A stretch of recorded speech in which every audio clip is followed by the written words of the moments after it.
Assalamualaikum warahmatullahi wabarakatuh. Saya Ulfa Nur Afrilia dengan NIM C1C019155 dari Program Studi Akuntansi Fakultas Ekonomi dan Bisnis Universitas Jambi. Nah, di video kali ini saya akan membahas mengenai analisis tren dengan mata kuliah penganggaran.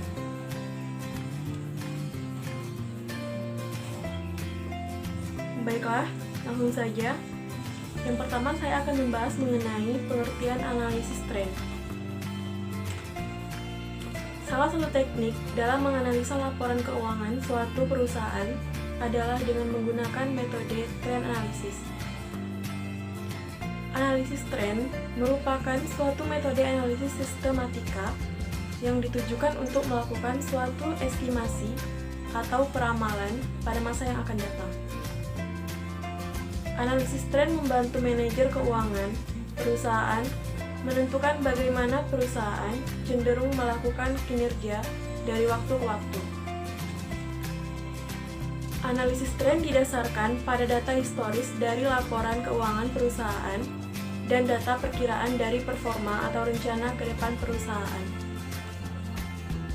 Secara teoritis, dalam analisis runtun waktu, hal yang paling menentukan dalam analisis tren adalah kualitas dan keakuratan dari data-data yang diperoleh,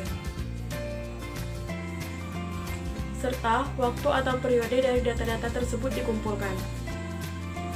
Jika data yang dikumpulkan tersebut semakin banyak, maka semakin baik pula estimasi atau peramalan yang diperoleh. Sebaliknya, jika data-data yang dikumpulkan semakin sedikit, maka hasil estimasi atau peramalannya akan semakin jelek. Salah satu cara yang populer dalam melakukan analisis tren adalah dengan menggunakan analisis rasio keuangan.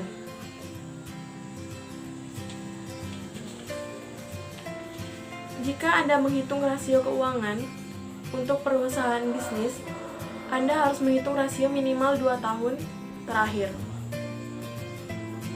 Karena perbandingan rasio tidak berarti kecuali Anda memiliki sesuatu untuk membandingkannya dengan data tahun yang lain. Analisis tren akan lebih bagus lagi jika Anda memiliki dan menggunakan data rasio keuangan lebih dari 2 tahun.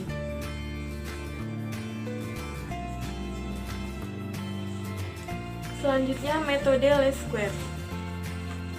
Metode yang dapat digunakan untuk analisis time series adalah ada 4. Yang pertama, metode garis linier secara bebas. Yang kedua, metode setengah rata-rata. Yang ketiga, metode rata-rata bergerak. Dan yang terakhir ialah metode kuadrat terkecil. Secara khusus, analisis time series dengan metode kuadrat terkecil dapat dibagi dalam 2 kasus, yaitu kasus data genap dan kasus data ganjil.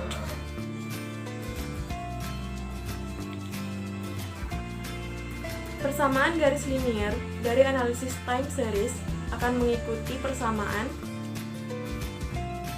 variabel Y sama dengan A plus B dikali variabel X, di mana Y merupakan variabel dependen atau tak bebas, sedangkan X variabel independen atau variabel bebas.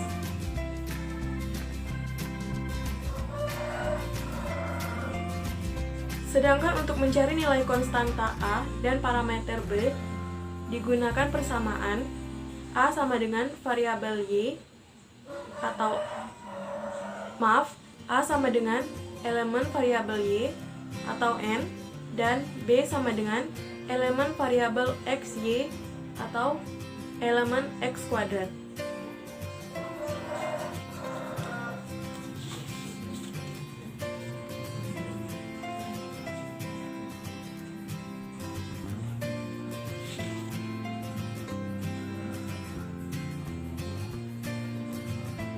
Selanjutnya yaitu perhitungan tren.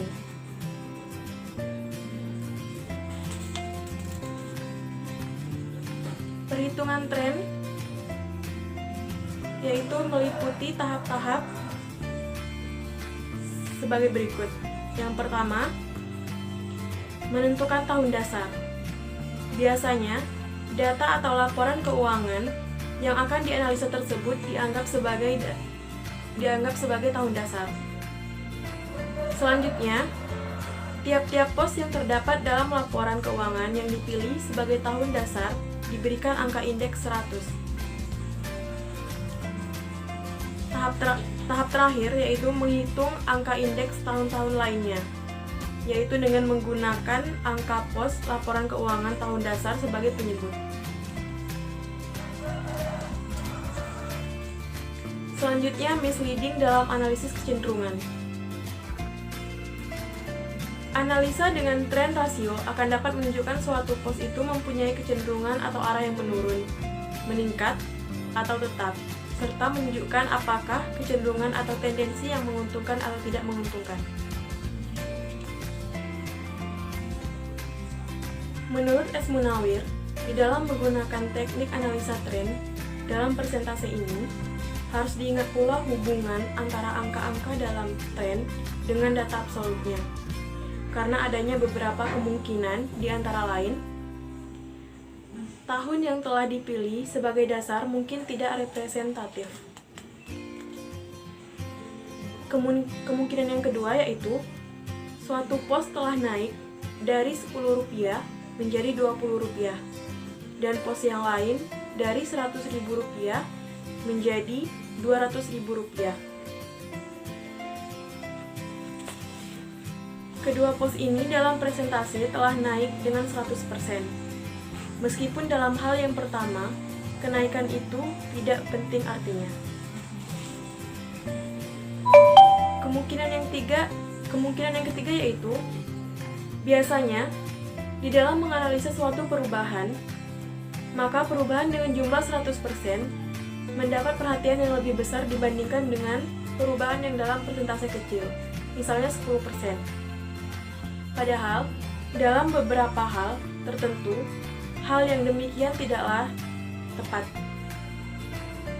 Kemungkinan terakhir yaitu, tren dalam persentase menunjukkan tendensi yang tidak menguntungkan. Padahal, apabila dilihat dalam angka absolutnya, tidaklah demikian. Jadi, dalam menganalisa tren, perlu diperhatikan data-data yang akan diteliti. Mungkin cukup sekian analisis tren yang saya bahas kali ini. Terima kasih atas partisipasinya.